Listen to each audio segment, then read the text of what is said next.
இன்னைக்கு விவசாயி யாராவது ஒரு விவசாயி இன்னைக்கு மகிழ்ச்சியா இருக்கிறாங்களா? தமிழ்நாட்டில் ஒரே ஒரு விவசாயி நான் சந்தோஷமா இருக்கேன்னு சொல்லுங்க பார்க்கலாம். ஒருத்தர். தமிழ்நாட்டில் கிட்டத்தட்ட 63 விழுக்காடு விவசாய பெருமக்கள், நமக்கு சோறு போடுற கடவுள் அவர்கள். ஆனா ஒருத்தரோட விவசாயி ஒரு விவசாயி கூட மகிழ்ச்சியாக கிடையாது. நட்டம், விவசாயனாலே நட்டம் தான், விவசாயம்னா நட்டம் தான். தமிழ்நாட்டில் வெக்கக்கேடு, நான் சொல்றது பார்த்த வெக்கக்கேடு. இந்த ஆண்டு விவசாயத்துறையில வளர்ச்சி எவ்வளவு தெரியுமா? வேளாண் துறை வளர்ச்சி இந்த ஆண்டு -0.12%, -0.12% மைனஸ்ல போகுது. வளர்ச்சியே இல்ல.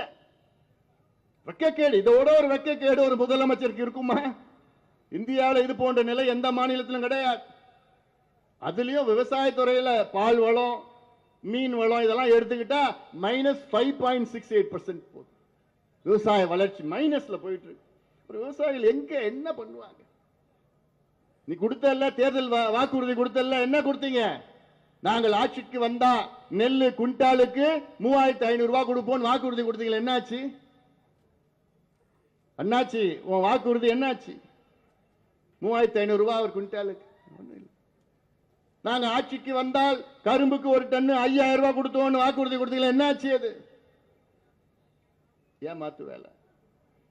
இப்படி விவசாயிகளுடைய விரோத ஆட்சி திமுக ஆட்சி இங்கு நடைபெற்றுக் கொண்டிருக்கிறது. தமிழ்நாட்டிலே ஒரே ஒரு விவசாயி கூட திமுகவுக்கு வாக்களிக்க கூடாது கூடாது கூடாது.